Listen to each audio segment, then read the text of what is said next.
ഗൈസോട് ഞാൻ പാർട്ട് 1 എന്നെ അവിടെ വണ്ണെന്നിടാൻ ഗൈസ് ഞാൻ ഇച്ചിരി ലേറ്റായി പോയി. എൻ്റെ അങ്കിൾ വിളിച്ചായിരുന്നു, അതുകൊണ്ടാണ് ഇത്രയും വന്നത്.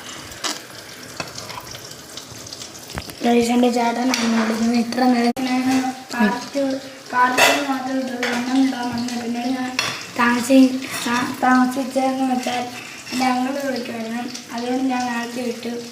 ഈ വെള്ളം പറ്റിപ്പോകും പെട്ടെന്ന്. അത് വീണ്ടും വെള്ളം ഒഴിക്കണ്ടേ, വെള്ളം പറ്റാറായി.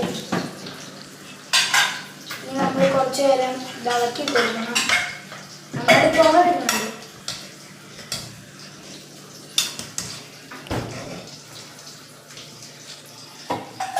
കുറച്ച് കഴിയുമ്പോൾ ഞാൻ പറയാം അങ്കിള് വരും. ഇവിടെ തിരുവനന്തപുരത്ത് പോകണം. അങ്കിൾക്ക് തിരുവനന്തപുരത്ത് ജോലിയാണ്. എന്നോട് 2 കൊച്ചുങ്ങളുണ്ട്. മൂത്തവൻ്റെ പേര് ഏതൻ, രണ്ടാമത്തെ പേര് ഇഹാൻ.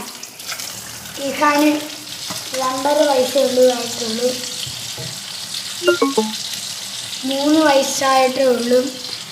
മൂത്തവന് 4 വയസ്സായി. അവന്മാർ നീ ഞങ്ങൾക്ക് മനസ്സങ്ങളുണ്ട്. കല്യാണത്തിന് ഞങ്ങൾ പോകുന്നില്ല. ആണെന്ന് വെച്ചാൽ കല്യാണത്തിനാണെങ്കിൽ സ്കൂൾ തുറക്കും. അതുകൊണ്ട് ഞങ്ങൾ കല്യാണത്തിനില്ല, മനസ്സമൂഹത്തിനും എല്ലാം ഉണ്ട്. അതുകൊണ്ട് ഞങ്ങൾ അതിന് വീഡിയോ എടുക്കാൻ ചാൻസ് കുറവാണ്. മനസ്സമൂഹത്തിന് മധുരം വെക്കണം. വെള്ളം പറ്റാറായി.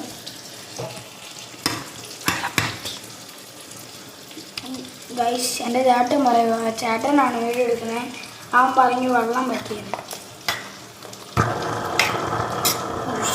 ഇതെന്നാടാ പറ്റിയേ? നല്ല സ്വരം കേൾക്കുന്നുണ്ടല്ലോ. എടാ മതിയടാ. പിന്നെ ഗൈസ് അവൻ എൻ്റെ വെള്ളം പറ്റി.